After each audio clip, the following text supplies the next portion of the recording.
Hi ಸ್ನೇಹಿತರೆ, ನಮಸ್ತೆ. Knowledge ಗುರು YouTube ಚಾನಲ್ಗೆ ನಿಮ್ಗೆ ಎಲ್ರಿಗೂ ಸ್ವಾಗತ.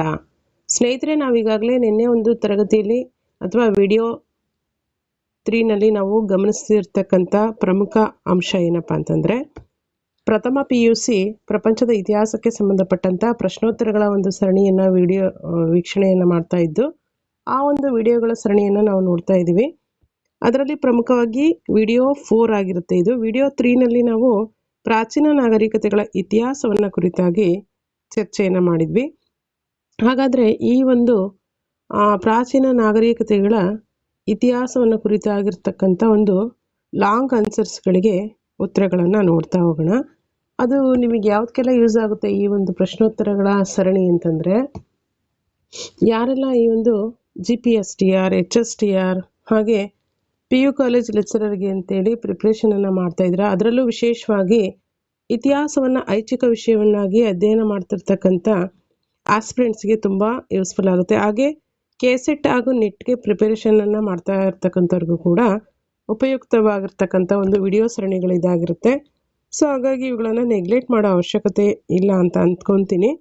ಏಕೆಂದರೆ ನಾವು ನೆಗ್ಲೆಕ್ಟ್ ಮಾಡಿರ್ತಕ್ಕಂಥ ಏರಿಯಾಗಳಿಂದಲೇ ಜಾಸ್ತಿ ಕ್ವಶನ್ಸು ರೈಸ್ ಆಗುವಂಥ ಸಾಧ್ಯತೆಗಳಿರುತ್ತೆ. ಸೊ ಹಾಗಾಗಿ ಗಮನಿಸಿ, ಇಲ್ಲಿ ನಾವು ಲಾಸ್ಟ್ ಒಂದು ವಿಡಿಯೋ 3ನಲ್ಲಿ ಈಗಾಗಲೇ ಶಾರ್ಟ್ ಆನ್ಸರನ್ನು ನೋಡಿದ್ದೀವಿ. ಅಂದರೆ 3 ಮಾರ್ಕ್ಸ್ ಮತ್ತು 4 ಮಾರ್ಕ್ಸಿಗೆ ಬರ್ತಕ್ಕಂಥ ಒಂದು ಆನ್ಸರ್ಸನ್ನು ಗಮನಿಸಿದ್ವಿ. ಅಂತಂದರೆ ಏನು, ಮೆಸ್ಪೊಟೋಮಿಯಾ ನಾಗರಿಕತೆ ಮತ್ತು ಈಜಿಪ್ಟ್ ನಾಗರಿಕತೆ, ಚೀನಾ ನಾಗರಿಕತೆಯ ಒಂದಷ್ಟು ಶಾರ್ಟ್ ಆನ್ಸರ್ಸನ್ನು ಕುರಿತಾಗಿ ನಿನ್ನೆ ಒಂದು ವಿಡಿಯೋದಲ್ಲಿ ಡಿಸ್ಕಷನ್ ಮಾಡಿದ್ದೀವಿ. ಇವುಗಳೆಲ್ಲವೂ ಕೂಡ ನಿಮಗೆ ಪ್ಲೇ ಲಿಸ್ಟ್ನಲ್ಲಿ ಸಿಗುತ್ತೆ. ಹಾಗೆ ದ್ವಿತೀಯ PUC ಭಾರತದ ಇತಿಹಾಸಕ್ಕೆ ಸಂಬಂಧಪಟ್ಟಂತಹ ಪ್ರಶ್ನೋತ್ತರಗಳ ಸರಣಿ ಕೂಡ 24 ವಿಡಿಯೋಗಳು ಪ್ಲೇ ಲಿಸ್ಟ್ನಲ್ಲಿ ಸಿಗುತ್ತೆ. ನೀವು ಅವುಗಳನ್ನು ಚೆಕ್ ಮಾಡಿ ವಾಚ್ ಮಾಡ್ಬೋದು. ಯಾರೆಲ್ಲ ಫಸ್ಟ್ PUC ಮತ್ತು ಸೆಕೆಂಡ್ PUC ಟೆಕ್ಸ್ಟ್ ಬುಕ್ಕನ್ನು ರೀಡ್ ಮಾಡಲಿಕ್ಕೆ ಆಗಲ್ಲ ಅಂತ ಅಂದ್ಕೊಂಡಿದ್ದೀರಾ, ಅವ್ರಿಗೆ ಈ ಒಂದು ವಿಡಿಯೋಗಳಿಂದ ತುಂಬ ಯೂಸ್ಫುಲ್ ಆಗುತ್ತೆ. ನಿಮ್ಮ ಎಕ್ಸಾಮ್ಸಿಗೆ ಮತ್ತು MCQs ಅಟೆಂಡ್ ಮಾಡಲಿಕ್ಕೆ ಅಲ್ವಾ, ಹಿಸ್ಟ್ರಿಗೆ ಸಂಬಂಧಪಟ್ಟಂಥ MCQಸ್ಗಳನ್ನು ಅಟೆಂಡ್ ಮಾಡಲಿಕ್ಕೆ, ಹಾಗೆ HSTR GPSTRನಲ್ಲಿ 3 to 4 ಮಾರ್ಕ್ಸನ್ನು 3 or 4 ಮಾರ್ಕ್ಸ್ ಕ್ವಶನ್ಸನ್ನು ಬರೀಲಿಕ್ಕೆ ಕೂಡ ಇವುಗಳ ಒಂದು ಪ್ರಶ್ನೋತ್ತರಗಳ ಒಂದು ಸರಣಿ ವಿಡಿಯೋಗಳು ಯೂಸ್ಫುಲ್ ಆಗುತ್ತೆ. ಸ್ನೇಹಿತರೆ, ಯಾರೆಲ್ಲ ನಾಲೆಡ್ಜ್ ಗುರು ಯೂಟ್ಯೂಬ್ ಚಾನಲ್ಗೆ ಸಬ್ಸ್ಕ್ರೈಬ್ ಆಗಿ ನೋಡ್ತಿದ್ದೀರಾ, ಎಲ್ರಿಗೂ ಕೂಡ ತುಂಬ ತುಂಬ ಥ್ಯಾಂಕ್ಸ್. ಹಾಗೆ ಸಬ್ಸ್ಕ್ರೈಬ್ ಆಗದೆ ಯಾರು ನೋಡ್ತಾ ಇದ್ದೀರಾ, ದಯವಿಟ್ಟು ಸಬ್ಸ್ಕ್ರೈಬ್ ಆಗಿ ಬೆಲ್ಲೈಕನ್ ಪ್ರೆಸ್ ಮಾಡೋ ಮುಖಾಂತರ ನಾನು ಮಾಡ್ತಕ್ಕಂಥ ಅಪ್ಕಮಿಂಗ್ ವಿಡಿಯೋಗೆ ನೋಟಿಫೈ ಆಗಿರಿ ಅಂತ ಹೇಳ್ತಾ, ವಿಡಿಯೋ ಎಂಡ್ವರೆಗೂ ವಾಚ್ ಮಾಡಿ. ಒಂದಷ್ಟು ಇನ್ಫಾರ್ಮೇಷನ್ ನಿಮಗೆ ಗೇನ್ ಆಗುತ್ತೆ. ಅದೇ ರೀತಿಯಾಗಿ ವಿಡಿಯೋಗೊಂದು ಲೈಕ್ ಕೊಡಿ, ಶೇರ್ ಮಾಡಿ, ಮತ್ತು ಇನ್ನಿತರ ಏನಾದರೂ ಅಭಿಪ್ರಾಯಗಳು, ಅನಿಸಿಕೆಗಳನ್ನು, ನಿಮ್ಮ ಒಪಿನಿಯನ್ನ ಹೇಳಬೇಕಂದ್ರೆ ಕಮೆಂಟ್ಸ್ ಮಾಡಿ ಅಂತ ಹೇಳ್ತಾ, ಬನ್ನಿ ಹಾಗಾದರೆ ಈ ಒಂದು ವಿಡಿಯೋದ ಪ್ರಾಚೀನ ನಾಗರಿಕತೆಗಳ ಇತಿಹಾಸಕ್ಕೆ ಸಂಬಂಧಪಟ್ಟಂಥ ಒಂದು ವಿಡಿಯೋ ತರಗತಿಯನ್ನು ಅಧ್ಯಯನ ಮಾಡೋಣ ಅಥವಾ ಡಿಸ್ಕಷನ್ ಮಾಡ್ತಾ ಹೋಗೋಣ. ಇದು ಒಂದು ಕಂಟಿನ್ಯೂ ಪಾರ್ಟ್ ಆಗಿರುತ್ತೆ. 10 ಮಾರ್ಕ್ಸ್ ಕ್ವಶನಿಗೆ ಇರ್ತಕ್ಕಂಥ ಒಂದು ಪ್ರಶ್ನೋತ್ತರಗಳಾಗಿರುತ್ತೆ. ಅಂದರೆ ಇವುಗಳನ್ನು ಯಾವ ರೀತಿ ಮಾಡ್ಬೋದು ಅಂತಂದರೆ, ಶಾರ್ಟ್ ಆನ್ಸರ್ ಆಗು ಕೂಡ ಮಾಡ್ಕೊಳ್ಬೋದು. ಮೀನ್ಸ್ ರಾಜಕೀಯ ಜೀವನ ಯಾವ ರೀತಿ ಇತ್ತು ಅಂತೇಳಿ ನಿಮಗೆ ಕೇಳಿದರೆ ಈ 3 ಅಂಶಗಳನ್ನು ಬರೆಯುವಂಥದ್ದು, ಹಾಗೆ ಸಾಮಾಜಿಕ ಜೀವನಕ್ಕೆ ಸಂಬಂಧಪಟ್ಟಂತೆ ನೋಡೋದಾದರೆ ಈ ರೀತಿ ಒಂದಷ್ಟು ಅಂಶಗಳನ್ನು ನೀವು 3 ಮಾರ್ಕ್ಸ್ಗೆ ಆರ್ 4 ಮಾರ್ಕ್ಸ್ಗೆ ಅಂತಲೂ ಕೂಡ ಅದನ್ನು ಒಂದು ಸ್ವಲ್ಪ ಎಕ್ಸ್ಪ್ಲನೇಷನ್ ಜಾಸ್ತಿ ಇರ್ತಕ್ಕಂಥದ್ದನ್ನು ಕಡಿಮೆ ಮಾಡಿಕೊಂಡು ಕೂಡ ಬರಿಬೋದು. ಅಥವಾ ನೀವು ಇದನ್ನು ತಿಳ್ಕೊಳ್ಳೋದ್ರಿಂದ MCQಸ್ಗೂ ಕೂಡ ತುಂಬ ಯೂಸ್ಫುಲ್ ಆಗುತ್ತೆ. ಸೊ ಸ್ನೇಹಿತರೆ, ಹಾಗಾದರೆ ಬನ್ನಿ ಸ್ಟಾರ್ಟ್ ಮಾಡೋಣ. ಈಜಿಪ್ಟ್ ನಾಗರಿಕತೆಯ ಕೊಡುಗೆಗಳೇನು ಅಲ್ವಾ? ಈಜಿಪ್ಟ್ ನಾಗರಿಕತೆಯ ಕೊಡುಗೆಗಳಲ್ಲಿ ಮುಖ್ಯವಾಗಿ ನಾವು ರಾಜಕೀಯ ಜೀವನ, ಅವರ ಒಂದು ರಾಜಕೀಯ ಜೀವನ, ಆರ್ಥಿಕ ಜೀವನ, ಸಾಮಾಜಿಕ ಜೀವನ, ಹಾಗೆ ಅವರ ಧಾರ್ಮಿಕ ಜೀವನ, ಅವರ ಕಲೆ ಮತ್ತು ವಾಸ್ತುಶಿಲ್ಪ ಇತ್ಯಾದಿ ಅಂಶಗಳನ್ನು ನಾವು ಗಮನಿಸುವ ಮುಖಾಂತರ ಅವರ ಒಂದು ನಾಗರಿಕತೆಯ ಕೊಡುಗೆಗಳನ್ನು ವಿವರಿಸ್ಬೋದಾಗುತ್ತೆ. ಹಾಗಾದರೆ ಮೊದಲನೇದಾಗಿ ರಾಜಕೀಯ ಜೀವನವನ್ನು ಕುರಿತಾಗಿ ನಾವು ಗಮನಿಸೋಣ. ಈಗಾಗಲೇ ಈ ಅಂಶವನ್ನು ನಾನು ಇಂದಿನ ಒಂದು ಕ್ಲಾಸಲ್ಲಿ ಡಿಸ್ಕಷನ್ ಮಾಡಿ ಆಗಿದೆ, ಆದರೂ ಕೂಡ ಫಾಸ್ಟಾಗಿ ಇನ್ನೊಂದ್ಸಲ ನೋಡ್ಕೊಳ್ಳೋಣ. ಈಜಿಪ್ಟ್ ನಾಗರಿಕತೆ ಪ್ರಪಂಚದ ಅತಿ ಪ್ರಾಚೀನ ನಾಗರಿಕತೆಗಳಲ್ಲಿ ಒಂದಾಗಿದ್ದು, ಈ ಒಂದು ಈಜಿಪ್ಟಿನ ಆರಂಭಿಕ ಜನರು ಎಲ್ಲಿ ವಾಸವಾಗಿದ್ದರು? ಹಳ್ಳಿಗಳಲ್ಲಿ ವಾಸವಾಗಿದ್ದರು. ಅನಂತರ ಹಳ್ಳಿಗಳೇ ನಗರಗಳಾಗಿ ಬೆಳೆದು ಆ ನಗರಗಳೇ ದೊಡ್ಡ ರಾಜ್ಯಗಳಾಗಿ ಉದಯಿಸ್ತು ಅಂತೇಳಿ ನಾವು ಹೇಳ್ಬೋದು. ಈ ಒಂದು ನಾಗರಿಕತೆ ಸುಮಾರು 3000 ವರ್ಷಗಳ ಅವಧಿಯಲ್ಲಿ 30 ರಾಜ ಮನೆತನಗಳನ್ನು ಇಲ್ಲಿ ಆಳ್ವಿಕೆಯನ್ನು ಮಾಡಿರೋದನ್ನು ನಾವು ಗಮನಿಸ್ತೀವಿ. ಎಷ್ಟರಲ್ಲಿ? 3000 ವರ್ಷಗಳಲ್ಲಿ ಸುಮಾರು 30 ರಾಜಮನೆತನಗಳು ಆಳ್ವಿಕೆಯನ್ನು ಮಾಡಿದೆ. ಈಜಿಪ್ಟಿನ ರಾಜರನ್ನ ಏನಂತ ಕರಿತಾ ಇದ್ರು? ಫೆರೋಗಳು ಅಂತೇಳಿ ಕರಿತಾ ಇದ್ರು. ಅವರನ್ನ ಭೂಮಿಯ ಮೇಲಿನ ದೇವರ ಪ್ರತಿನಿಧಿ ಅಂತೇಳಿ ಭಾವಿಸಲಾಗ್ತಿತ್ತು. ಹಾಗೆ ಫೆರೋ ಮೀನಸ್ನನ್ನ ಉತ್ತರ ಮತ್ತು ದಕ್ಷಿಣದ ಈಜಿಪ್ಟ್ಗಳನ್ನು ಕ್ರಿಸ್ತಪೂರ್ವ 3000ರಲ್ಲಿ ಒಂದುಗೂಡಿಸಿದಂಥ ಕೀರ್ತಿ ಫೆರೋಮೆನಸ್ಗೆ ಸಲ್ತದೆ. ಹಾಗೆ ಮೆಂಫಿಸ್ ಎಂಬಂಥ ಒಂದು ನಗರವನ್ನು ತನ್ನ ಒಂದು ರಾಜಧಾನಿಯನ್ನಾಗಿ ಆತ ಆಳ್ವಿಕೆಯನ್ನು ಮಾಡಿದ್ದ. ಯಾರು? ಫೆರೋ ಮೀನಸ್ ಎಂಬಂಥ ಒಬ್ಬ ಫೆರೋ ಅಥವಾ ಅರಸ. ನೆಕ್ಸ್ಟ್ ನೋಡಿ, ರಾಜಮನೆತನಗಳ ಆಳ್ವಿಕೆಯ ಕಾಲವನ್ನು ಮುಖ್ಯವಾಗಿ 3 ಕಾಲಘಟ್ಟಗಳಲ್ಲಿ ವಿಂಗಡಣೆಯನ್ನು ಮಾಡ್ತಾರೆ. ಅಂದರೆ 3 ಭಾಗಗಳಾಗಿ ವಿಂಗಡಿಸಿದ್ದಾರೆ. ಮೊದಲನೇದಾಗಿ ಹಳೆಯ ರಾಜಮನೆತನಗಳ ಕಾಲ. ಇದನ್ನು ಪಿರಮಿಡ್ಗಳ ಯುಗ ಅಂತೇಳಿ ಕರೀತಾರೆ. ಈ ಒಂದು ಕಾಲದಲ್ಲಿ ಫೆರೋಗಳು ಅತ್ಯಂತ ಬಲಿಷ್ಠರಾಗಿರ್ತಾರೆ. ನೆಕ್ಸ್ಟ್ ಮಧ್ಯ ರಾಜಮನೆತನಗಳ ಕಾಲ. ಇಲ್ಲಿ ಭೂಮಾಲೀಕರ ಕಾಲ ಅಂತೇಳಿ ಕರೀತಾರೆ. ಈ ಅವಧಿಯಲ್ಲಿ ಜಮೀನ್ದಾರರು ಮತ್ತು ಸರದಾರರು ಹೆಚ್ಚು ಫೆರೋಗಳಿಗಿಂತ ಹೆಚ್ಚಿನ ಒಂದು ಶಕ್ತಿಶಾಲಿಯಾಗಿ ಹೊರಹೊಮ್ತಾರೆ. ಇದರಿಂದ ಏನಾಗುತ್ತೆ? ಫೆರೋಗಳು ಮತ್ತು ಈ ಒಂದು ಜಮೀನ್ದಾರರು ಹಾಗೂ ಸರದಾರರ ನಡುವೆ ಅನೇಕ ಆಂತರಿಕ ಸಂಘರ್ಷಗಳು ಯುದ್ಧಕ್ಕೆ ದಾರಿ ಮಾಡಿಕೊಡುತ್ತೆ. ಅನಂತರದಲ್ಲಿ ಅರಾಜಕತೆ ಉಂಟಾಗುತ್ತೆ.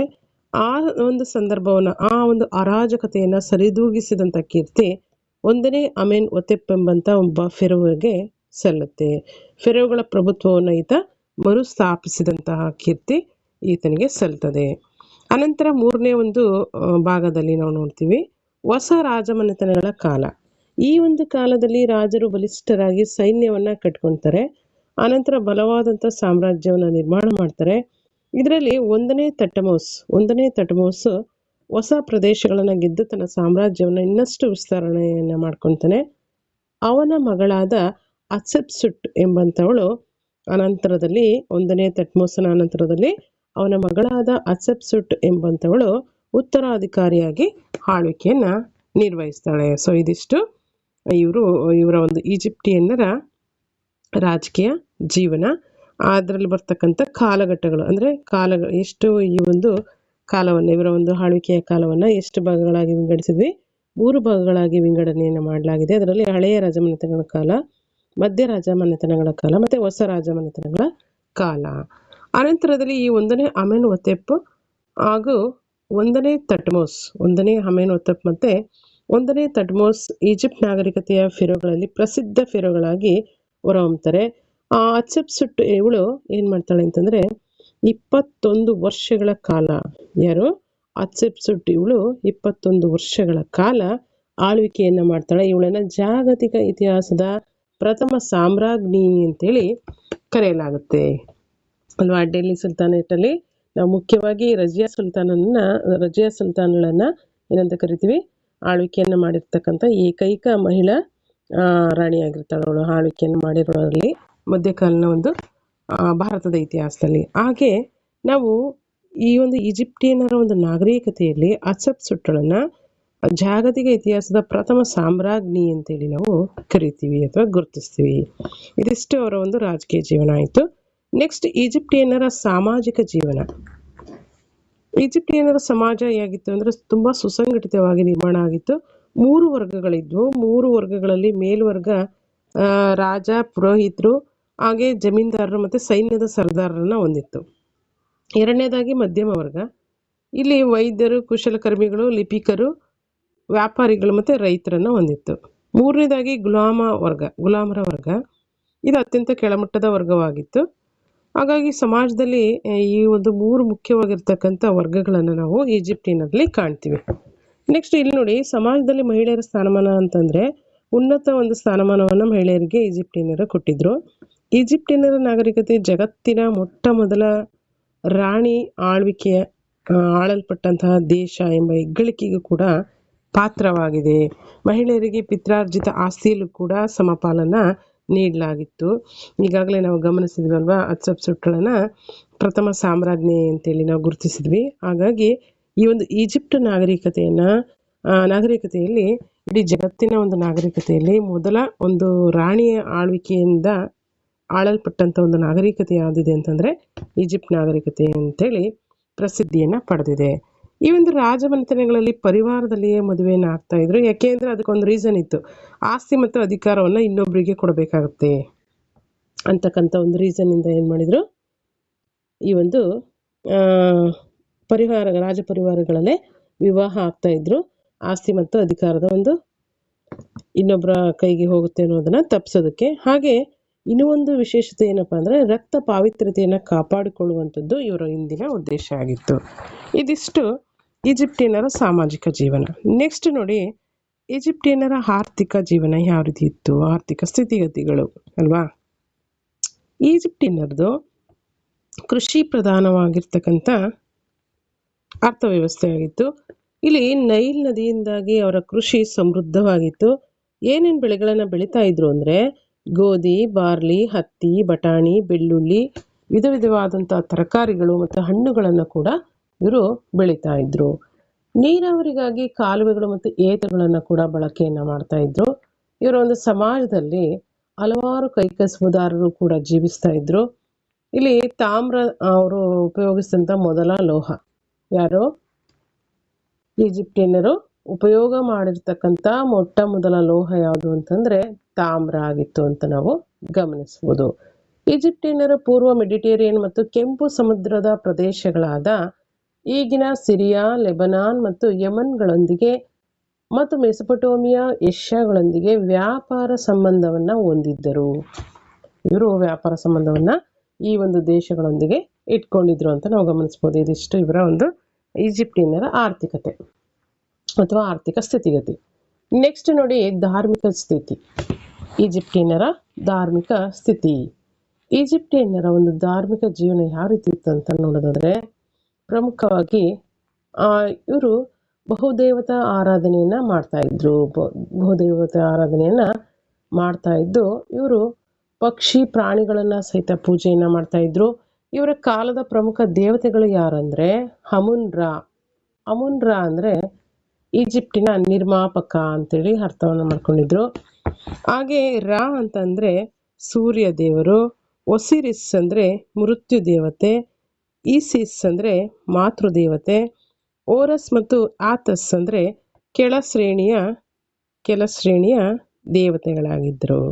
ನೋಡಿ, ದೇವತೆಗಳಲ್ಲೂ ಕೂಡ ಕೆಳ ಶ್ರೇಣಿ ಮತ್ತು ಮೇಲ್ಶ್ರೇಣಿ ಅಂತೇಳಿ ನಾವು ಇರೋದನ್ನು ಗಮನಿಸ್ತೀವಿ. ಅಂದರೆ ಈ ಒಂದು ಜಾತಿಗಳಲ್ಲಿ ಯಾವ ರೀತಿ ಕೆಳಜಾತಿ ಮೇಲ್ಜಾತಿ ಅಂತ ಕರಿತೀವಿ, ಆ ರೀತಿಯಾಗಿ ದೇವತೆಗಳಲ್ಲೂ ಕೂಡ ಓರಸ್ ಮತ್ತು ಆತಸ್ ಕೆಳ ಶ್ರೇಣಿಯ ದೇವತೆಗಳಾಗಿದ್ರಂತೆ ಈಜಿಪ್ಟಿಯನ್ನರ ಕಾಲದಲ್ಲಿ. ಹಾಗೆ ಇವರು ಆತ್ಮಗಳ ಮರು ಆಗಮನದಲ್ಲಿ ನಂಬಿಕೆಯನ್ನು ಇಟ್ಕೊಂಡಿದ್ರು. ಆ ಕಾರಣಕ್ಕಾಗಿ ಇವ್ರು ಏನು ಮಾಡ್ತಾ ಇದ್ರು, ಶವಗಳನ್ನು ಮಮ್ಮಿಗಳಲ್ಲಿ ಸಂರಕ್ಷಣೆಯನ್ನು ಮಾಡ್ತಾ ಇದ್ರು. ಇವರಿಗೆ ಪುನರ್ಜನ್ಮದಲ್ಲಿ ಹೆಚ್ಚಿನ ಒಂದು ನಂಬಿಕೆಯನ್ನು ಕೂಡ ಇಟ್ಕೊಂಡಿದ್ರು ಇವರು. ಹಾಗೆ 4ನೇ ಅಮೆನ್ ಒತೆಪ್ ಎಂಬಂಥ ದೊರೆ ಏಕದೇವತಾ ಆರಾಧನೆಯನ್ನು ಮುಂದೆ ಜಾರಿ ತರ್ತಾನೆ. ಇವನು ರಾ ಅಥವಾ ಸೂರ್ಯದೇವನನ್ನು ಪೂಜಿಸುವಂತೆ ತಿಳಿಸ್ತಾನೆ. ಆದರೆ ಅನಂತರದ ದೊರೆಗಳು ಇದನ್ನು ಮುಂದುವರಿಸಲಿಲ್ಲ. ಹಿಂದೆ ಏನಿತ್ತ ಅದೇ ರೀತಿ ಮುಂದುವರ್ಕೊಂಡು ಹೋಗುತ್ತೆ. ಒಂದಷ್ಟು ಇವನ ಒಂದು ಕಾಲಘಟ್ಟದಲ್ಲಿ ಮಾತ್ರ ಈ ರೀತಿ ಒಂದಷ್ಟು ಬದಲಾವಣೆಗಳನ್ನು ತರಲಿಕ್ಕೆ 4ನೇ ಅಮೆನ್ ಒತೆಪ್ ಪ್ರಯತ್ನವನ್ನು ಮಾಡ್ದ ಅಂತ ಹೇಳ್ಬೋದು. ಇದಿಷ್ಟು ಈಜಿಪ್ಟಿಯನ್ನರ ಧಾರ್ಮಿಕತೆ. ನೆಕ್ಸ್ಟ್ ನೋಡಿ, ಶಿಕ್ಷಣ ಮತ್ತು ಸಾಹಿತ್ಯ ಯಾವ ರೀತಿ ಇತ್ತು ಈಜಿಪ್ಟಿಯನ್ನರಲ್ಲಿ. ಇವರು ಶಿಕ್ಷಣ ಮತ್ತು ಸಾಹಿತ್ಯದ ಅಭಿವೃದ್ಧಿಗೆ ಹೆಚ್ಚಿನ ಒಂದು ಪ್ರೋತ್ಸಾಹವನ್ನು ನೀಡ್ತಾರೆ. ಅಷ್ಟೇ ಅಲ್ಲ, ಈಜಿಪ್ಟಿಯನ್ನರು ಚಿತ್ರಲಿಪಿಯನ್ನು ಅಭಿವೃದ್ಧಿಪಡಿಸಿದ್ರು. ಇವರ ಬರವಣಿಗೆಯನ್ನು ಮುಖ್ಯವಾಗಿ ಏನಂತ ಕರಿತಾ ಇದ್ರು ಅಂದರೆ ಹೀರೋಗ್ಲಿಫಿಕ್ ಅಂತೇಳಿ ಕರಿತಾ ಇದ್ರು. ಈಜಿಪ್ಟಿಯನ್ನರಿಗೆ ಯಾವ್ಯಾವ ವಿಷಯಗಳು ಹೆಚ್ಚಿನದಾಗಿ ತಿಳಿದಿತ್ತು ಅಂದರೆ ರೇಖಾಗಣಿತ, ಪಂಚಾಂಗ, ಖಗೋಳಶಾಸ್ತ್ರ, ಗಣಿತಶಾಸ್ತ್ರ, ಇವುಗಳ ಬಗ್ಗೆ ಉನ್ನತ ಮಟ್ಟದ ಜ್ಞಾನವನ್ನು ಅವರು ಹೊಂದಿದ್ರು.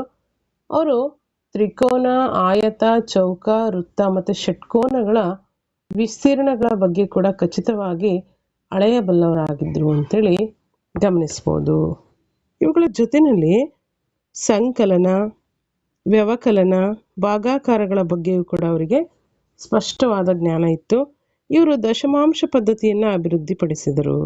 ಇವರಿಗೆ ಗ್ರಹ ಮತ್ತು ನಕ್ಷತ್ರಗಳಲ್ಲಿನ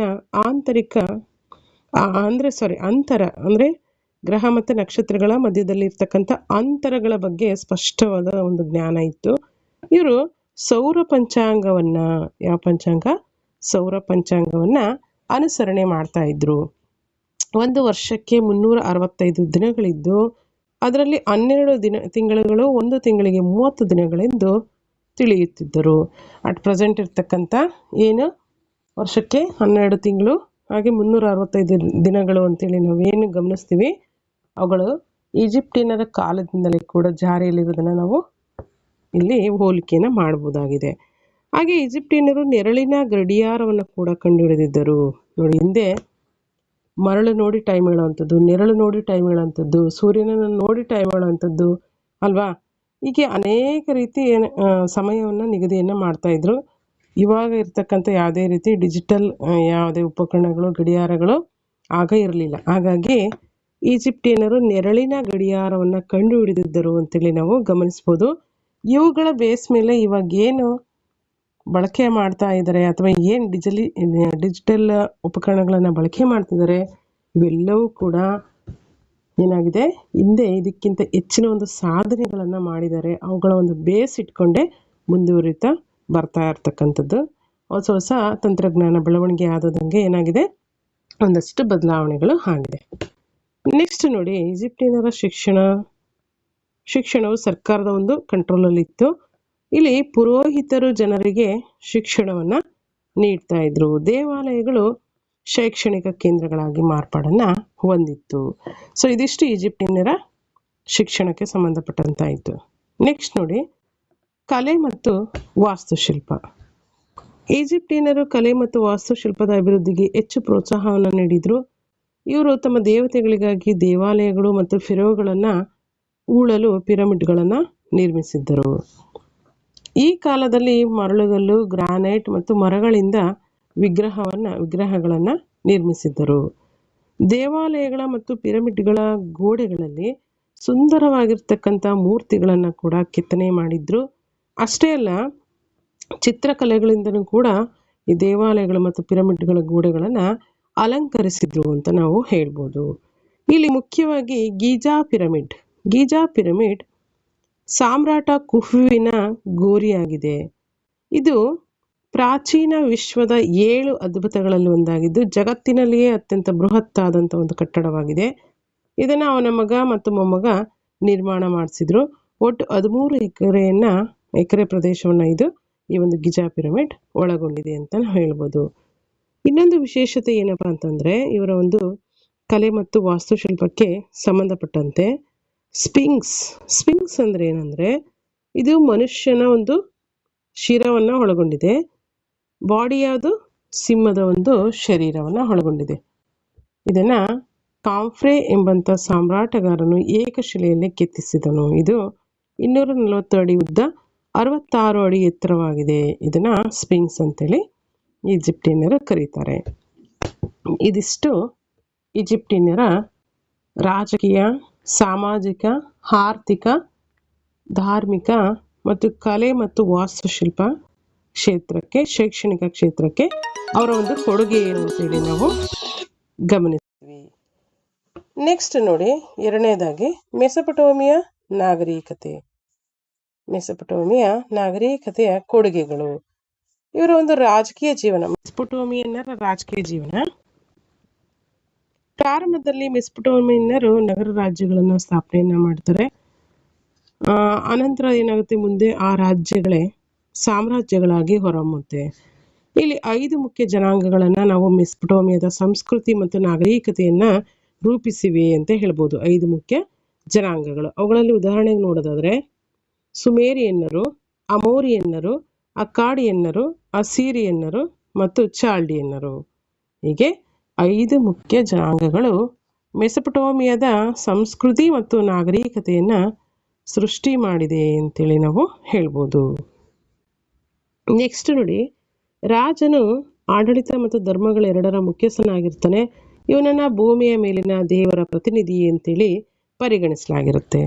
ಪುರೋಹಿತರು ಆಡಳಿತದಲ್ಲಿ ಹೆಚ್ಚಿನ ಒಂದು ಪ್ರಭಾವವನ್ನು ಹೊಂದಿರ್ತಾರೆ.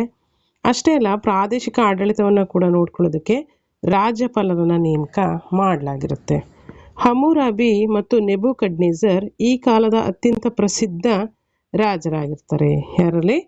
ಹಮ್ಮುರಾಬಿ ಮತ್ತು ಮೆಸೊಪೊಟೇಮಿಯನ್ನರಲ್ಲಿ ಹಮ್ಮುರಾಬಿ ಮತ್ತು ನೆಬೂಕಡ್ನೆಜರ್ ಈ ಕಾಲದ ಅತ್ಯಂತ ಪ್ರಸಿದ್ಧ ರಾಜರಾಗಿದ್ದರು.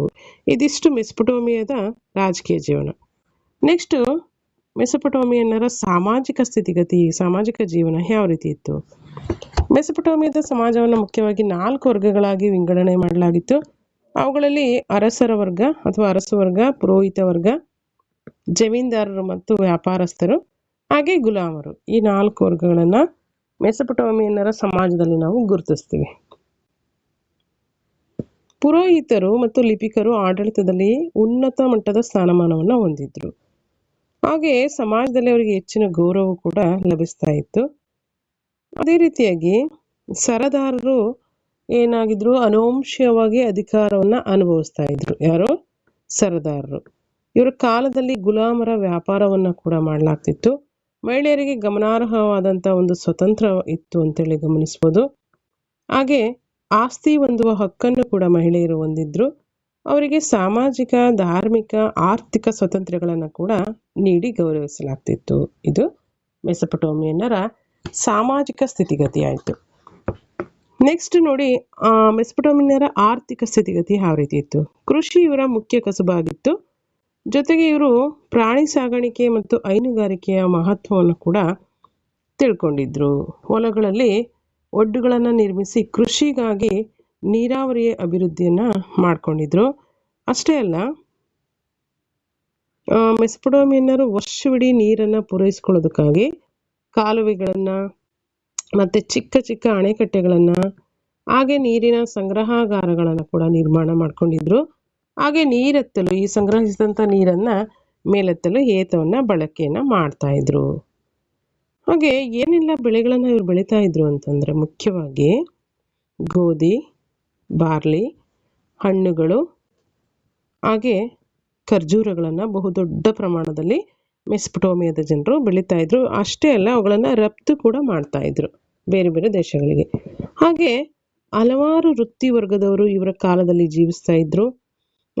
ಹಾಗೆ ನೋಡೋದಾದರೆ ನಾವು ತಾಮ್ರ, ಕಬ್ಬಿಣ, ಬೆಳ್ಳಿ, ಬಂಗಾರ, ಕಂಚು ಮುಂತಾದವುಗಳು ಅವರು ಬಳಸ್ತಾ ಇರ್ತಕ್ಕಂಥ ಲೋಹಗಳಾಗಿತ್ತು. ಅಂದರೆ ಕಂಬಾರ, ಕುಂಬಾರ ಅಲ್ವಾ, ಈ ರೀತಿ ಬೇರೆ ಬೇರೆ ವರ್ಗದವರು, ವೃತ್ತಿಗಳನ್ನು ಮಾಡ್ತಕ್ಕಂಥ ವರ್ಗದವರು ಇವರ ಕಾಲದಲ್ಲಿ ಜೀವಿಸ್ತಾ ಇದ್ರು ಅಂತೇಳಿ ನಾವು ಗಮನಿಸ್ತೀವಿ. ಹಾಗಾಗಿ ಮುಂದೆ ಇವುಗಳನ್ನು ತಯಾರು ಮಾಡಿರ್ತಕ್ಕಂಥವ್ರು ನಾವು ಕಂಚು, ಕಬ್ಬಿಣ, ಬೆಳ್ಳಿ, ಬಂಗಾರ, ತಾಮ್ರ ಅಲ್ವಾ, ಇವುಗಳನ್ನೆಲ್ಲ ಇವರು ತಯಾರು ಮಾಡಿರ್ತಕ್ಕಂಥ ವೃತ್ತಿ ವರ್ಗದವರಾಗಿರ್ತಾರೆ. ಹಾಗಾಗಿ ನಾವಿಲ್ಲಿ ಗಮನಿಸ್ತೀವಿ. ಭಾರತ ಮತ್ತು ಈಜಿಪ್ಟ್ಗಳೊಂದಿಗೆ ಇವರು ವ್ಯಾಪಾರ ಸಂಬಂಧವನ್ನು ಹೊಂದಿದ್ರು. ಯಾರೊಂದಿಗೆ? ಇದು ಇಂಪಾರ್ಟೆಂಟ್. ಇದು ಮೆಸೊಪೊಟೇಮಿಯನ್ನರು ಯಾವ ಯಾವ ನಾಗರಿಕತೆಯೊಂದಿಗೆ ವ್ಯಾಪಾರ ಸಂಬಂಧವನ್ನು ಹೊಂದಿದ್ರು, ಅಥವಾ ಯಾವ ದೇಶದೊಂದಿಗೆ ವ್ಯಾಪಾರ ಸಂಬಂಧವನ್ನು ಹೊಂದಿದ್ರು ಅಂದರೆ, ಭಾರತ ದೇಶದೊಂದಿಗೆ. ಯಾವ ನಾಗರಿಕತೆಯೊಂದಿಗೆ ವ್ಯಾಪಾರ ಸಂಬಂಧವನ್ನು ಹೊಂದಿದ್ರು ಅಂದರೆ, ಈಜಿಪ್ಟ್ ನಾಗರಿಕತೆಯೊಂದಿಗೆ ವ್ಯಾಪಾರ ಸಂಬಂಧವನ್ನು ಹೊಂದಿದ್ರು. ಇವರು ಮರ ಮತ್ತು ನೂಲಿನ ಬಟ್ಟೆ, ಚರ್ಮ ಮತ್ತು ಖರ್ಜೂರಗಳನ್ನು ರಫ್ತು ಮಾಡ್ತಾಯಿದ್ರು. ಇವರು ಬೇರೆ ದೇಶಗಳಿಗೆ ಅಥವಾ ಬೇರೆ ಕಡೆಗೆ ರಫ್ತು ಮಾಡುವಂತಹ ವಸ್ತುಗಳೇನೇನಾಗಿತ್ತು? ಮರ ಮತ್ತು ನೂಲಿನ ಬಟ್ಟೆ ಹಾಗೂ ಚರ್ಮ ಮತ್ತು ಖರ್ಜೂರಗಳನ್ನು ರಫ್ತು ಮಾಡ್ತಾಯಿದ್ರು. ಹಾಗಾದರೆ ಆಮದು ಮಾಡ್ಕೊಳ್ತಾ ಇದ್ದಂಥ ವಸ್ತುಗಳೇನು? ವಿವಿಧ ರೀತಿಯ ಲೋಹಗಳನ್ನು ಆಮದು ಮಾಡ್ಕೊಳ್ತಾ ಇದ್ರು. ಹಾಗೆ ಕುದುರೆ ಮತ್ತು ಕತ್ತೆಗಳನ್ನು ಸಾಗಾಟಕ್ಕೆ ಬಳಕೆಯನ್ನು ಮಾಡ್ತಾಯಿದ್ರು. ಇದಿಷ್ಟು ಇವರ ಒಂದು ಆರ್ಥಿಕ ಜೀವನ, ಮೆಸೊಪೊಟೇಮಿಯನ್ನರ ಆರ್ಥಿಕ ಜೀವನ. ನೆಕ್ಸ್ಟ್ ನೋಡಿ,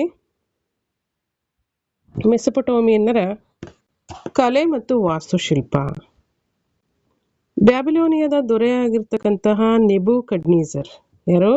ಬ್ಯಾಬಿಲೋನಿಯಾದ ದೊರೆ ನೆಬೂಕಡ್ನೆಜರ್ ಬ್ಯಾಬಿಲೋನಿಯಾದಲ್ಲಿ ಉದ್ಯಾನಗಳುಳ್ಳ ಅರಮನೆಯನ್ನು ಕಟ್ಟಿಸ್ತಾನೆ. ಇದನ್ನು ತೂಗೋ ಉದ್ಯಾನವನ ಅಂತೇಳಿ ಕರೆಯಲಾಗುತ್ತೆ. ಇದು ಪ್ರಾಚೀನ 7 ವಿಶ್ವದ ಅದ್ಭುತಗಳಲ್ಲಿ ಒಂದೆಂದು ಪರಿಗಣನೆ ಮಾಡಲಾಗಿದೆ. ಮೆಸೊಪೊಟೇಮಿಯನ್ನರು ಅತ್ಯುತ್ತಮ ಕಲಾವಿದರು ಆಗಿದ್ದರು, ಹಾಗೆ ಮೂರ್ತಿಕಾರರು ಕೂಡ ಆಗಿದ್ದರು. ಅವರು ಗರುಡ ಮತ್ತು ಇನ್ನಿತರ ಪ್ರಾಣಿ ಪಕ್ಷಿಗಳ ಚಿತ್ರಗಳನ್ನು ಮತ್ತು ಮೂರ್ತಿಗಳನ್ನು ಕೂಡ ಕೆತ್ತನೆಯನ್ನು ಮಾಡಿದ್ದಾರೆ. ಮೆಸೊಪೊಟೇಮಿಯನ್ನರ ಬರವಣಿಗೆಯನ್ನ ಕ್ಯೂನಿಫಾರಂ ಅಂತೇಳಿ ಕರೀಲಾಗ್ತಿತ್ತು. ಮೆಸೊಪೊಟೇಮಿಯನ್ನರ ಬರವಣಿಗೆಯನ್ನ ಕ್ಯೂನಿಫಾರಂ ಅಂತೇಳಿ ಕರೆಯಲಾಗ್ತಿತ್ತು. ಅವರು ದಂತಕಥೆಗಳನ್ನ, ಪುರಾಣಗಳನ್ನ, ಕವಿತೆಗಳನ್ನ ರಚನೆಯನ್ನ ಮಾಡ್ತಾ ಇದ್ರು. ಇವರು ಗಿಲ್ಗಮಿಶ್ ಎಂಬ ಒಂದು ಮಹಾಕಾವ್ಯ ಅವರ ಶ್ರೀಮಂತ ಕಾವ್ಯವಾಗಿದೆ. ಯಾವುದು? ನಮ್ಮಲ್ಲಿ ಯಾವ ರೀತಿ ರಾಮಾಯಣ, ಮಹಾಭಾರತ ಈ ರೀತಿ ಕಾವ್ಯಗಳನ್ನ ಮಹಾಕಾವ್ಯಗಳು ಅಂತ ಹೇಳ್ತೀವಿ, ಅದೇ ರೀತಿಯಾಗಿ ಮೆಸೊಪೊಟೇಮಿಯನ್ನರಿಗೆ ಗಿಲ್ಗಮಿಶ್ ಎಂಬ ಮಹಾಕಾವ್ಯವು ಅತ್ಯಂತ ಶ್ರೀಮಂತ ಕಾವ್ಯವಾಗಿತ್ತು ಅಂತ ಗಮನಿಸ್ತೀವಿ. ಇದಿಷ್ಟು ಮೆಸೊಪೊಟೇಮಿಯನ್ನರ ಒಂದು ಕಲೆ ಮತ್ತು ವಾಸ್ತುಶಿಲ್ಪಕ್ಕೆ ಸಂಬಂಧಿಸಿದಂಥ ಅಂಶಗಳಾಯಿತು. ನೆಕ್ಸ್ಟ್ ಮೆಸೊಪೊಟೇಮಿಯಾದ ವಿಜ್ಞಾನ ಮತ್ತು ವಿಜ್ಞಾನ ಮತ್ತು ಗಣಿತವನ್ನು ಕುರಿತಾಗಿ ಯಾವ ರೀತಿ ಒಂದು ಜ್ಞಾನವನ್ನು ಅವರು ಹೊಂದಿದ್ರು ಅಂತ ನಾವು ನೋಡೋದಾದ್ರೆ, ಮೆಸೊಪೊಟೇಮಿಯನ್ನರಿಗೆ ಮುಖ್ಯವಾಗಿ ಗುರು, ಶುಕ್ರ, ಮಂಗಳ, ಶನಿ ಮತ್ತು ಬುಧ ಗ್ರಹಗಳ ತಿಳುವಳಿಕೆ ಇತ್ತು. ಅವರಿಗೆ ಜ್ಯೋತಿಷ್ಯ ಶಾಸ್ತ್ರದಲ್ಲಿ ನಂಬಿಕೆ ಇತ್ತು. ಅಷ್ಟೇ ಅಲ್ಲ, ಅವರು ಖಗೋಳಶಾಸ್ತ್ರವನ್ನು ಕೂಡ ಅದು ಏನನ್ನ ಆಧರಿಸಿತ್ತು ಅಂತಂದರೆ, ಈ ಒಂದು ಜ್ಯೋತಿಷ್ಯ ಶಾಸ್ತ್ರ ಖಗೋಳಶಾಸ್ತ್ರವನ್ನು ಆಧರಿಸಿತ್ತು ಅಂತೇಳಿ ಅವರು ಹೇಳ್ತಾ ಇದ್ದಾರೆ. ಹಾಗೆ ಅವರಿಗೆ ಈ ವಿಷಯಗಳೆಲ್ಲ ತಿಳಿದಿತ್ತು. ಜ್ಯೋತಿಷ್ಯ ಶಾಸ್ತ್ರದಲ್ಲಿ ನಂಬಿಕೆಯನ್ನು ಹೊಂದಿದ್ರು, ಅದಷ್ಟೇ ಎಲ್ಲ ಖಗೋಳಶಾಸ್ತ್ರವನ್ನು ಇದು ಆಧರಿಸಿದೆ ಅಂತೇಳಿ ಕೂಡ ಹೇಳ್ತಾ ಇದ್ರು. ಅವರು 12 ತಿಂಗಳುಗಳಾಗಿ ಒಂದು ವರ್ಷವನ್ನು ವಿಭಜನೆಯನ್ನು ಮಾಡಿದರು. 354 ದಿನಗಳಿದ್ದಾವೆ ಅಂತ ಹೇಳ್ತಾ ಇದ್ರು. ಹಾಗೆ ಇವರು ಈ ಒಂದು ನಾಗರಿಕತೆಯ ಜನರು ಚಂದ್ರಮಾನ ಕ್ಯಾಲೆಂಡರನ್ನು ಅನುಸರಣೆ ಮಾಡ್ತಾ ಇದ್ರು. ಅವರು 1 ಗಂಟೆಗೆ 60 ನಿಮಿಷ, ಎಷ್ಟು? 1 ಗಂಟೆಗೆ 60 ನಿಮಿಷ, ನಿಮಿಷ ಒಂದಕ್ಕೆ 60 ಸೆಕೆಂಡ್ಗಳು ಎಂಬ ಜ್ಞಾನವನ್ನು ಹೊಂದಿದ್ರು ಅಲ್ವಾ. ಈಗ ಅಟ್ ಪ್ರೆಸೆಂಟ್ ಕೂಡ ನಾವು ಹಾಗೆ ತಿಳ್ಕೊಂಡಿದ್ವಿ, 1 ಗಂಟೆಗೆ 60 ನಿಮಿಷ ಅಂತೇಳಿ. ಅದೇ ರೀತಿಯಾಗಿ 1 ನಿಮಿಷಕ್ಕೆ 60 ಸೆಕೆಂಡ್ಗಳ ಜ್ಞಾನವನ್ನು ಅವರು ಹೊಂದಿದ್ರು ಅಂತ ನಾವು ಗಮನಿಸ್ತೀವಿ. ಅವರಿಗೆ ವೃತ್ತವೊಂದರಲ್ಲಿ 360 ಡಿಗ್ರಿಗಳಿವೆ ಅಂತೇಳಿ ತಿಳಿದಿತ್ತು ಅಲ್ವಾ. ಒಂದು ವೃತ್ತದಲ್ಲಿ ಎಷ್ಟು ಡಿಗ್ರಿಗಳಿವೆ? 360 ಡಿಗ್ರಿಗಳು ಅಟ್ ಪ್ರೆಸೆಂಟ್ ಕೂಡ ಬಳಕೆ ಮಾಡ್ತಾ ಇರ್ತಕ್ಕಂಥದ್ದು ಇದೇ ಡಿಗ್ರಿ ಆಗಿದೆ. ಈ ಒಂದು ಕಾಲದಲ್ಲಿ ರಚಿಸಲ್ಪಟ್ಟಂತಹ ಮೆಟೋರಿಯಾ ಮೆಡಿಕಾ ಎಂಬಂಥ ಗ್ರಂಥವು ಏನನ್ನ ಕುರಿತಾಗಿದೆ?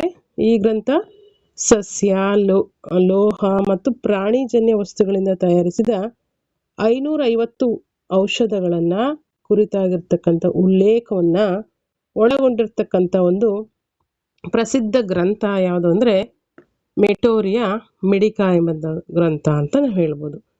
ಇದಿಷ್ಟು ಮೆಸೊಪೊಟೇಮಿಯಾದ ಜನರ ಒಂದು ಸಾಮಾಜಿಕ, ಆರ್ಥಿಕ, ಧಾರ್ಮಿಕ ಹಾಗೆ ಶೈಕ್ಷಣಿಕ ಅಥವಾ ವಿಜ್ಞಾನ ಮತ್ತು ಗಣಿತಕ್ಕೆ ಸಂಬಂಧಪಟ್ಟಂಥ ಒಂದಷ್ಟು ವಿಚಾರಗಳಾಯಿತು. ನೆಕ್ಸ್ಟ್ ನೋಡಿ, ಚೀನಾದ ನಾಗರಿಕತೆ, ಅವರ ಒಂದು ಕೊಡುಗೆಗಳೇನಿದೆ ಅಲ್ವಾ. ಇವರ ಒಂದು ರಾಜಕೀಯ ಜೀವನವನ್ನು ನಾವು ಮೊದಲನೇದಾಗಿ ಗಮನಿಸಿದರೆ, ಚೀನಾ ದೇಶವು ಸುದೀರ್ಘವಾಗಿರ್ತಕ್ಕಂಥ ರಾಜಕೀಯ ಇತಿಹಾಸವನ್ನು ಒಳಗೊಂಡಿದ್ದು, ಇಲ್ಲಿ ಕ್ರಿಸ್ತಪೂರ್ವ 2100ರಿಂದ ಕ್ರಿಸ್ತಶಕ 1911ರ ಅವಧಿಯಲ್ಲಿ 15ಕ್ಕೂ ಹೆಚ್ಚಿನ ರಾಜಮನೆತನಗಳು ಚೀನಾವನ್ನು ಆಳ್ವಿಕೆ ಮಾಡಿರೋದನ್ನು ನಾವು ಗಮನಿಸ್ತೀವಿ. ಉದಾಹರಣೆಗೆ ಇಲ್ಲಿ ನೋಡಿ, ಜಿಯಾ ರಾಜಮನೆತನ, ಶಾಂಗ್ ರಾಜಮನೆತನ, ಜೌ ರಾಜಮನೆತನ, ಕಿನ್ ರಾಜಮನೆತನ, ಹಾನ್ ರಾಜಮನೆತನ, ಮಿಂಗ್ ರಾಜಮನೆತನ ಮೊದಲಾದವುಗಳನ್ನು ನಾವು ಗಮನಿಸ್ತೀವಿ. ಜಿಯಾ ಪ್ರಾರಂಭದ ರಾಜಮನೆತನವಾಗಿದ್ದು, ಮಂಚು ವಂಶ ಕೊನೆಯ ರಾಜಮನೆತನವಾಗಿದೆ. ಚೀನಾದ ರಾಜಕೀಯ ಇತಿಹಾಸವನ್ನು ಮುಖ್ಯವಾಗಿ ನಾವು 2 ಯುಗಗಳಾಗಿ ವಿಭಾಗಿಸ್ತೀವಿ. ಅವುಗಳೆಂದರೆ ಪ್ರಾಚೀನ ಯುಗ ಮತ್ತು ಸಾಮ್ರಾಜ್ಯಗಳ ಯುಗ. ಇಲ್ಲಿ ಆನ್ ವಂಶದ ಶಿ ಹುವಾಂಗ್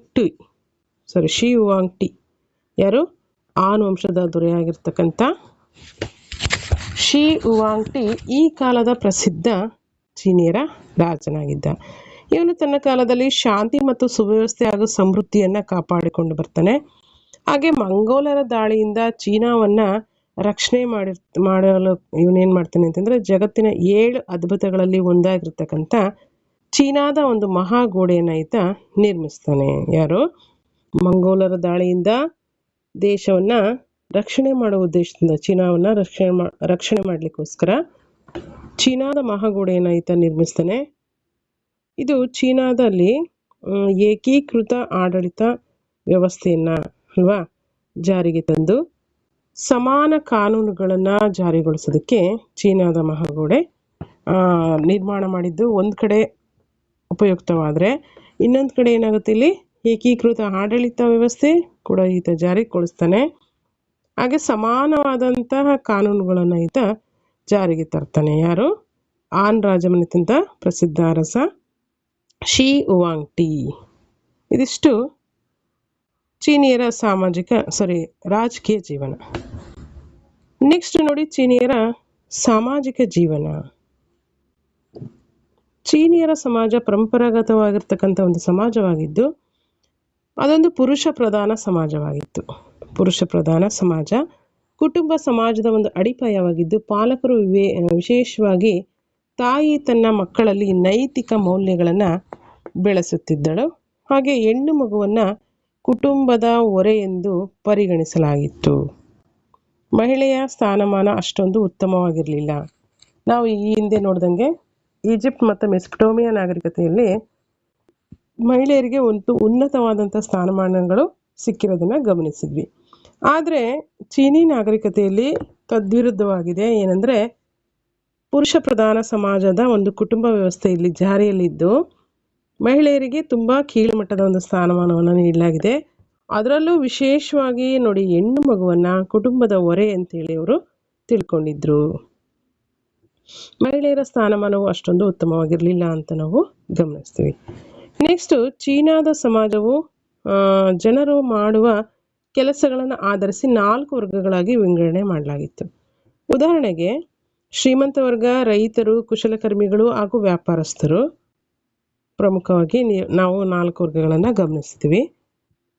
ನೆಕ್ಸ್ಟ್ ನೋಡಿ, ಮೆಂಡಾರಿನ್ ಎಂಬಂಥ ಸಣ್ಣ ವರ್ಗವೊಂದರ ಒಂದು ಜನತೆ ಚೀನಾದ ಭಾಷೆಯನ್ನು ಓದಿ ಬರೆಯಬಲ್ಲವರಾಗಿದ್ದರು. ಅವರಿಗೆ ಸಮಾಜ ಮತ್ತು ಸರ್ಕಾರದಲ್ಲಿ ಹೆಚ್ಚಿನ ಒಂದು ಗೌರವವು ಕೂಡ ಇತ್ತು. ಯಾರಿಗೆ? ಮೆಂಡಾರಿನ್ ಎಂಬಂಥ ಒಂದು ಸಣ್ಣ ವರ್ಗದ ಜನರಿಗೆ ಚೀನಾದ ಒಂದು ಲ್ಯಾಂಗ್ವೇಜನ್ನು ಓದಲಿಕ್ಕೂ ಮತ್ತು ಅರ್ಥ ಮಾಡ್ಕೊಳ್ಳಿಕ್ಕೂ ಬರೀಲಿಕ್ಕೂ ಬರ್ತಾ ಇತ್ತು. ಹಾಗಾಗಿ ಇವರಿಗೆ ಸಮಾಜದಲ್ಲಿ ಮತ್ತು ಸರ್ಕಾರದಲ್ಲಿ ಹೆಚ್ಚಿನ ಒಂದು ಗೌರವ ಸ್ಥಾನಮಾನಗಳು ಲಭಿಸಿತ್ತು. ಇದಿಷ್ಟು ಇವರ ಒಂದು ಸಾಮಾಜಿಕ ಸ್ಥಿತಿಗತಿ. ನೆಕ್ಸ್ಟ್, ಆರ್ಥಿಕ ಸ್ಥಿತಿ ಯಾವ ರೀತಿ ಇತ್ತು ಚೀನಾದಲ್ಲಿ? ಇಲ್ಲಿ ಚೀನಿಯರು ಕೃಷಿ ಆಧಾರಿತ ಸಮಾಜವನ್ನು ಹೊಂದಿದ್ರು. ಇವರ ಕಾಲದಲ್ಲಿ ಕಾಲುವೆ ಆಧಾರಿತ ನೀರಾವರಿಯನ್ನು ವ್ಯವಸ್ಥಿತವಾಗಿ ಅಭಿವೃದ್ಧಿಪಡಿಸಿದ್ರು. ಗೋಧಿ, ಭತ್ತ, ಸೋಯಾಬೀನ್, ಸಿರಿಧಾನ್ಯಗಳು ಪ್ರಮುಖ ಬೆಳೆಗಳಾಗಿದ್ವು. ಹಾಗೆ ಚಹಾ ಮತ್ತು ತೋಟಗಾರಿಕಾ ಬೆಳೆಗಳನ್ನು ಕೂಡ ಇವರು ಬೆಳೀತಾ ಇದ್ರು. ಹಂದಿ ಮತ್ತು ಕುರಿಗಳು ಇವರ ಪ್ರಮುಖ ಸಾಕು ಪ್ರಾಣಿಗಳಾಗಿದ್ದು ಕೋಳಿ ಸಾಗಾಣಿಕೆಯನ್ನು ಕೂಡ ಇವರು ಅಭಿವೃದ್ಧಿಯನ್ನು ಪಡಿಸ್ಕೊಂಡಿದ್ರು. ಇಲ್ಲಿ ಹಲವಾರು ಕೈಕೆಲಸಗಾರರು ಇದ್ದರು. ಹಾಗೆ ರೇಷ್ಮೆ ಚೀನಾದ ಪ್ರಮುಖ ಕೊಡುಗೆಯಾಗಿದೆ. ರೇಷ್ಮೆಯು ಚೀನಿಯರ ಪ್ರಮುಖ ಕೊಡುಗೆಯಾಗಿದ್ದು ಚೀನಿಯರು ಭಾರತೀಯರಿಂದ ಹತ್ತಿ ಬೆಳೆಯುವುದನ್ನು ಕೂಡ ಕಲಿತರು ಅಂತ ಹೇಳ್ಬೋದು. ಇಲ್ಲಿ ನಾವು ಮುಖ್ಯವಾಗಿ ಗಮನಿಸಬೇಕಾಗತ್ತೆ, ಭಾರತೀಯರಿಂದ ಹತ್ತಿ ಬೆಳೆಯುವುದನ್ನು ಚೀನಿಯರು ಕಲಿತರು. ನೆಕ್ಸ್ಟ್ ನೋಡಿ, ರೇಷ್ಮೆ, ಕಬ್ಬಿಣ, ಚಹಾ, ಉಪ್ಪು, ಹತ್ತಿ ಬಟ್ಟೆಗಳು ಚೀನಿಯರ ರಫ್ತು ಮಾಡ್ತಾ ಇರ್ತಕ್ಕಂಥ ವಸ್ತುಗಳಾಗಿತ್ತು. ಹಾಗೆ ಚೀನಿಯರು ಅಫ್ಘಾನಿಸ್ತಾನ ಮತ್ತು ಪರ್ಷಿಯಾದ ಮುಖಾಂತರ ಭೂಮಾರ್ಗವಾಗಿ ಆನಂತರ ಹಿಂದೂ ಮಹಾಸಾಗರದ ಜಲಮಾರ್ಗವಾಗಿ ಏನು ಮಾಡ್ತಾಯಿದ್ರು, ವ್ಯಾಪಾರ ಸಂಬಂಧವನ್ನು ಹೊಂದಿದ್ರು. ಈ ಒಂದು ರೂಟನ್ನು ಏನಂತ ಕರಿತಾ ಇದ್ದಾರೆ? ಸಿಲ್ಕ್ ರೂಟ್ ಅಥವಾ ರೇಷ್ಮೆ ಮಾರ್ಗ ಅಂಥೇಳಿ ಕರೀತಾರೆ. ಇದಿಷ್ಟು ಇವರ ಒಂದು ಆರ್ಥಿಕ ಸ್ಥಿತಿಗತಿ ಚೀನಿಯರದು. ನೆಕ್ಸ್ಟು, ಚೀನಿಯರ ಒಂದು ಶಿಕ್ಷಣ ಯಾವ ರೀತಿ ಇತ್ತು ಅಂಥೇಳಿ ನಾವು ಗಮನಿಸಬೇಕಾಗುತ್ತೆ. ಶಿಕ್ಷಣಕ್ಕೆ ಇವರು ಯಾವ ರೀತಿ ಒಂದು ಒತ್ತನ್ನು ನೀಡಿದ್ರು, ಶಿಕ್ಷಣ ಮತ್ತು ಸಾಹಿತ್ಯಕ್ಕೆ. ಚೀನಿಯರು ಬರವಣಿಗೆಯನ್ನು ಶಾಂಗ್ ವಂಶದ ಆಡಳಿತ ಕಾಲದಲ್ಲಿ ಬೆಳೆಸ್ಕೊಳ್ತಾರೆ. ಇವರ ಒಂದು ಲಿಪಿ ಮೂಲಾಕ್ಷರಗಳನ್ನಾಗಲಿ ನಾಮ, ಗುಣ, ಕ್ರಿಯಾ, ವಾಚನಗಳಾಗಲಿ ಯಾವುದೇ ಕೂಡ ಇರಲಿಲ್ಲ. ಇವರ ಭಾಷೆಯು 40,000ಕ್ಕಿಂತ ಹೆಚ್ಚಿನ ಗುರುತು ಅಥವಾ ಚಿಹ್ನೆಗಳನ್ನು ಒಳಗೊಂಡಿತ್ತು. ಇವರ ಭಾಷೆ 40,000ಕ್ಕಿಂತ ಹೆಚ್ಚಿನ ಚಿಹ್ನೆಗಳನ್ನು ಒಳಗೊಂಡಿದ್ದು ಚೀನಾದ ಬರವಣಿಗೆಯು ಚಿತ್ರಲಿಪಿಯಾಗಿ ಪ್ರಾರಂಭವಾಗಿ ಅನಂತರ ಚಿಹ್ನೆ ಮತ್ತು ವಿಶಿಷ್ಟವಾಗಿರ್ತಕ್ಕಂಥ ಗುರುತುಗಳನ್ನು ಅಭಿವೃದ್ಧಿಪಡಿಸಿದರು. ಚೀನಿಯರ ಲಿಪಿ ಚಿಹ್ನೆಗಳು ಜಗತ್ತಿನ ಅತ್ಯಂತ ಪ್ರಾಚೀನ ಮತ್ತು ನಿರಂತರವಾಗಿ ಉಪಯೋಗಿಸಲು ಬರವಣಿಗೆಯ ರೂಪಗಳಾಗಿವೆ. ಅವರ ಬರವಣಿಗೆಯು ಚೀನಾದ ಸಾಂಸ್ಕೃತಿಕ ಏಕೀಕರಣದಲ್ಲಿ ಮಹತ್ವದ ಒಂದು ಪಾತ್ರವನ್ನು ನಿರ್ವಹಿಸಿದೆ. ಇಲ್ಲಿ ಗಮನಿಸಿ, ಕಾಗದ, ರೇಷ್ಮೆ, ಶಾಹಿ ಅಥವಾ ಇಂಕ್ ಅಲ್ವಾ, ಕಾಗದ, ರೇಷ್ಮೆ ಮತ್ತು ಇಂಕ್ ಅಥವಾ ಶಾಹಿ ಇವರ ಪ್ರಮುಖ ಶೋಧನೆಯಾಗಿದ್ದು, ಲಿಪಿಯ ಬರವಣಿಗೆಗೆ ಶಾಹಿಯ ಶೋಧನೆ ಪ್ರಮುಖ ಕಾರಣ ಆಯಿತು. ಸಾಹಿತ್ಯದ ವಿಕಾಸಕ್ಕೂ ಕೂಡ ಇದು ಕಾರಣ ಆಯಿತು. ಬರವಣಿಗೆಗೆ ಮತ್ತು ಸಾಹಿತ್ಯ ವಿಕಾಸವಾಗಲಿಕ್ಕೆ ಈ ಒಂದು ಕಾಗದ ಮತ್ತು ಶಾಹಿಯ ಒಂದು ಶೋಧನೆಯಿಂದ ಸಾಧ್ಯವಾಯಿತು ಅಂತ ನಾವು ಗಮನಿಸ್ಬೋದು. ನೆಕ್ಸ್ಟು, ಚೀನಿಯರ ಸಾಹಿತ್ಯವು ಗದ್ಯ, ಪದ್ಯ, ತತ್ವಜ್ಞಾನ ಮತ್ತು ಇತಿಹಾಸವನ್ನು ಕೂಡ ಒಳಗೊಂಡಿತ್ತು. ಆಂಗ್ ಮತ್ತು ಟಾಂಗ್ ಮನೆತನಗಳ ಕಾಲದಲ್ಲಿ ಚೀನಾದ ಕಾವ್ಯವು ಉತ್ತುಂಗ ಶಿಖರವನ್ನು ಹೇರಿತ್ತು ಅಂತ ನಾವು ಗಮನಿಸ್ಬೋದು. ಚೀನಾದ ಒಂದು ಕಾವ್ಯವು ಉತ್ತುಂಗ ಶಿಖರವನ್ನು ಯಾರ ಒಂದು ಆಳ್ವಿಕೆಯಲ್ಲಿ ಮುಟ್ಟಿತ್ತು ಅಂತಂದರೆ, ಹಾಂಗ್ ಮತ್ತು ಟಾಂಗ್ ಮನೆತನಗಳ ಆಳ್ವಿಕೆಯ ಕಾಲದಲ್ಲಿ ಚೀನಾದ ಕಾವ್ಯವು ಉತ್ತುಂಗ ಶಿಖರವನ್ನು ಹೇರಿತ್ತು ಅಂತ ನಾವು ಹೇಳ್ಬೋದು. ತೈಲೀಪೋ ಮತ್ತು ತೂಫು ಚೀನಾದ ಪ್ರಸಿದ್ಧ ಕವಿಗಳಾಗಿದ್ದರು. ಇದಿಷ್ಟು ಚೀನಿಯರ ಪ್ರಮುಖವಾಗಿರ್ತಕ್ಕಂಥ ಶಿಕ್ಷಣಕ್ಕೆ ಅಥವಾ ಕಲೆ ಮತ್ತು ಶಿಕ್ಷಣ ಮತ್ತು ಸಾಹಿತ್ಯಕ್ಕೆ, ಬರವಣಿಗೆಗೆ ಸಂಬಂಧಪಟ್ಟಂತೆ ಪ್ರಮುಖ ಅಂಶಗಳು. ನೆಕ್ಸ್ಟ್ ನೋಡಿ, ಕಲೆ ಮತ್ತು ವಾಸ್ತುಶಿಲ್ಪ. ಚೀನಿಯರ ಕಲೆ ಮತ್ತು ವಾಸ್ತುಶಿಲ್ಪಕ್ಕೆ ನಾವು ಗಮನಿಸೋದಾದರೆ, ಇವರು ಕಲೆ ಮತ್ತು ವಾಸ್ತುಶಿಲ್ಪ ಕ್ಷೇತ್ರಕ್ಕೆ ಹೆಚ್ಚಿನ ಒಂದು ಕೊಡುಗೆಯನ್ನು ನೀಡಿದರು. ಇವರ ಕಾಲದಲ್ಲಿ ಮುಖ್ಯವಾಗಿ ಚೀನಿಯರು ಹೆಚ್ಚಿನ ಒಂದು ಒತ್ತನ್ನು ಏನೇನಕ್ಕೆ ಕೊಟ್ಟರು ಅಂತಂದರೆ ನೋಡಿ, ರೇಷ್ಮೆ ಬಟ್ಟೆಗಳು, ಗೋರಿಯ ಗೋಡೆಗಳು, ಮಡಕೆಗಳು ಮತ್ತು ಕಾಗದಗಳ ಮೇಲೆ ಚಿತ್ರಗಳನ್ನು ಬಿಡಿಸ್ತಾ ಇದ್ರು. ಇವರು ಕಂಚಿನಲ್ಲಿ ಪ್ರಾಣಿಗಳ ಮತ್ತು ರಾಕ್ಷಸರ ಪ್ರತಿಮೆಗಳನ್ನು ನಿರ್ಮಾಣ ಮಾಡುವಂಥ ಒಂದು ಕಲೆಯನ್ನು ಅಭಿವೃದ್ಧಿಪಡಿಸಿದರು.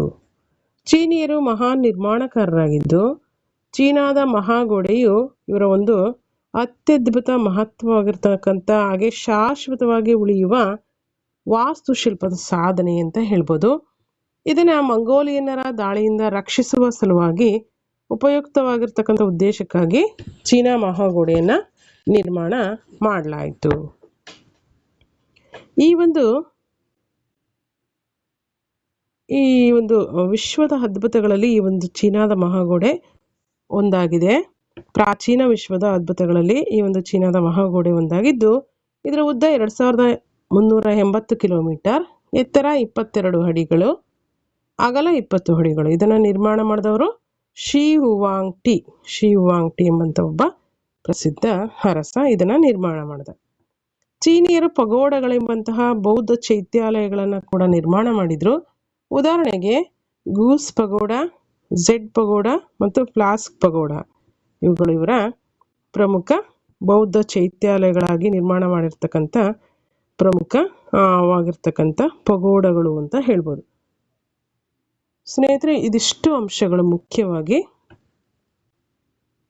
ಲಾಂಗ್ ಆನ್ಸರ್ಸಲ್ಲಿ ನಾವು ಮೊದಲನೇದಾಗಿ ಈಜಿಪ್ಟ್ ನಾಗರಿಕತೆ, ಮೆಸ್ಪಡೋಮಿಯಾ ನಾಗರಿಕತೆ ಮತ್ತು ಚೀನಾ ನಾಗರಿಕತೆಯನ್ನು ಕುರಿತಾಗಿ ಅವರ ಒಂದು ಸಾಮಾಜಿಕ ಜೀವನ, ಆರ್ಥಿಕ ಜೀವನ, ಹಾಗೆ ಶೈಕ್ಷಣಿಕ ಜೀವನ, ಹಾಗೆ ಧಾರ್ಮಿಕ ಸ್ಥಿತಿಗತಿಗಳು ಮತ್ತು ಅವರ ಶಿಕ್ಷಣ, ಕಲೆ ಮತ್ತು ವಾಸ್ತುಶಿಲ್ಪ ಕ್ಷೇತ್ರಕ್ಕೆ ಅವರು ನೀಡಿರ್ತಕ್ಕಂಥ ಕೊಡುಗೆಗಳು, ಇವೆಲ್ಲ ಅಂಶಗಳನ್ನು ಒಟ್ಟಾರೆಯಾಗಿ ಕುರಿತು ನಿನ್ನೆ ವಿಡಿಯೋ 3 ಮತ್ತು ಇವತ್ತಿನ ವಿಡಿಯೋ 4ಅಲ್ಲಿ ಕಂಪ್ಲೀಟಾಗಿ ಡಿಸ್ಕಷನ್ ಮಾಡಿಯಾಗಿದೆ.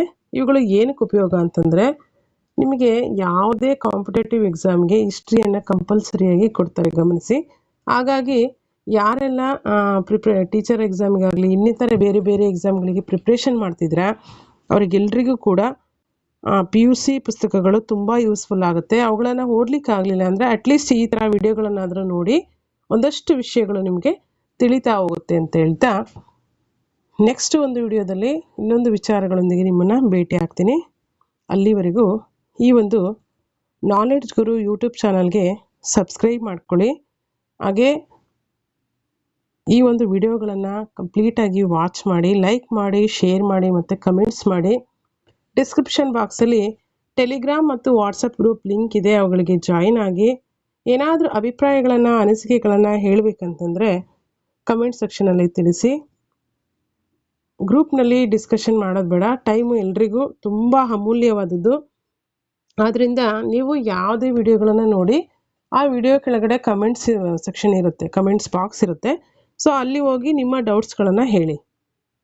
ನೀವು ಇಲ್ಲಿ ವಾಟ್ಸಪ್ ಅಥವಾ ಟೆಲಿಗ್ರಾಮ್ ಗ್ರೂಪ್ಗಳಲ್ಲಿ ಡಿಸ್ಕಷನ್ ಮಾಡೋದ್ರಿಂದ ಎಲ್ರಿಗೂ ಕೂಡ ಟೈಮ್ ವೇಸ್ಟ್ ಆಗುತ್ತೆ. ಅದರಿಂದ ನಾನು ಇಲ್ಲೇ ನಿಮಗೆ ಉತ್ತರವನ್ನು ಕೊಡ್ತೀನಿ ಅಂತ ಹೇಳ್ತೀನಿ.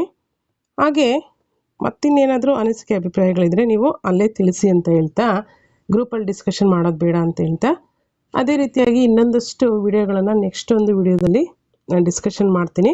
ಪ್ರಥಮ PUC ಪ್ರಪಂಚದ ಇತಿಹಾಸಕ್ಕೆ ಸಂಬಂಧಪಟ್ಟಂತೆ. ಅದೇ ರೀತಿಯಾಗಿ ಯಾರೆಲ್ಲ ನಾಲೆಡ್ಜ್ ಗುರು ಯೂಟ್ಯೂಬ್ ಚಾನಲ್ಗೆ ಸಬ್ಸ್ಕ್ರೈಬ್ ಆಗಿದ್ರೆ ಎಲ್ರಿಗೂ ಕೂಡ ತುಂಬ ತುಂಬ ಥ್ಯಾಂಕ್ಸ್. ಹಾಗೆ ಸಬ್ಸ್ಕ್ರೈಬ್ ಆಗದೇ ಇರೋರು ಸಬ್ಸ್ಕ್ರೈಬ್ ಆಗಿ ನೋಡಿ, ಬೆಲ್ ಐಕನ್ ಪ್ರೆಸ್ ಮಾಡಿ. ಇದಿಷ್ಟು ಹೇಳ್ತಾ ಈ ಒಂದು ವಿಡಿಯೋವನ್ನು ಎಂಡ್ ಮಾಡ್ತಾ ಇದ್ದೀನಿ. Study well, all the very best all ಅಂತ ಹೇಳ್ತಾ ಈ ಒಂದು ವಿಡಿಯೋನ ಕೊನೆಗೊಳಿಸ್ತಾ ಇದ್ದೀನಿ. ಜೈ ಹಿಂದ್, ಜೈ ಕರ್ನಾಟಕ ಮಾತೆ.